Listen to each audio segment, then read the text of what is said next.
আসসালামু আলাইকুম বন্ধুরা, আজকের নতুন একটি ভিডিওতে সবাইকে স্বাগত জানাচ্ছি। আজকে আমরা এই যান্ত্রিক শহর ঢাকার কোলাহল থেকে মুক্তি পেতে আমরা যাচ্ছি পদ্মা পাড়ে। আর তাই তো আমরা ঢাকার মতিঝিল থেকে ওয়েলকাম পরিবহনের একটি বাসের মাধ্যমে আমাদের প্রথম গন্তব্য হচ্ছে গাবতলী। গাবতলী থেকে আপনি পদ্মা এবং সেলফি এই দুইটি পরিবহনের মাধ্যমে সরাসরি পাটুরিয়া ঘাটে পৌঁছে যেতে পারবেন। তাই আমরাও আমাদের পছন্দ মতো সেলফি পরিবহনের একটি বাসের মাধ্যমে গাবতলী থেকে আমরা যাত্রা করেছি পাটুরিয়া ঘাটের দিকে। যাত্রাপথে আমরা সাভার, নবীনগর এবং মানিকগঞ্জের বিভিন্ন জায়গার রাস্তার আশেপাশে যে প্রাকৃতিক সৌন্দর্য রয়েছে, প্রাকৃতিক যে গ্রাম্য পরিবেশ রয়েছে, সেই সুন্দর পরিবেশ আমরা উপভোগ করতে করতে আমরা পৌঁছে গেলাম পাটুরিয়া ঘাটের দিকে।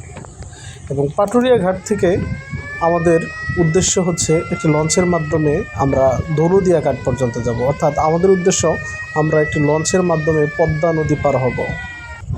পদ্মা নদী সত্যিই আপনার মনটাকে একদম বিমোহিত করবে। পদ্মার উত্তাল ঢেউ নিশ্চয়ই আপনার অনেক ভালো লাগবে।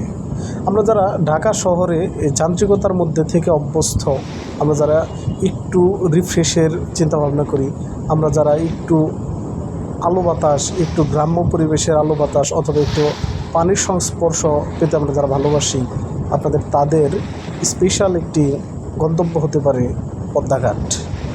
আর ঢাকা থেকে খুব সহজে অল্প সময়ের ভিতরে আপনারা একদিনের ভিতরে ঘুরে আসতে পারবেন পদ্মাপাড় থেকে। পাশাপাশি আপনারা দুই পারেই ঘাটে অসংখ্য রেস্টুরেন্টে পদ্মার একদম তরতাজা ইলিশ দিয়ে আপনারা ভাত খেতে পারবেন।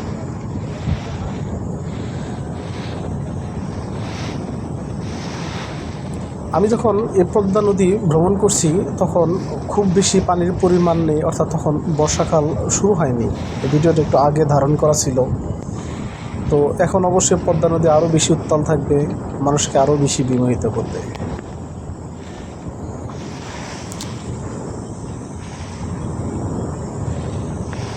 আপনারা যারা শর্ট ট্যুরের চিন্তা ভাবনা করেন, অর্থাৎ একদিন মাত্র সময় পান, বিশেষ করে শুক্রবার বা অন্যান্য সরকারি ছুটির দিন, তারা কিন্তু অনায়াসেই ঘুরে আসতে পারেন এই পদ্মা পাড় দিয়ে।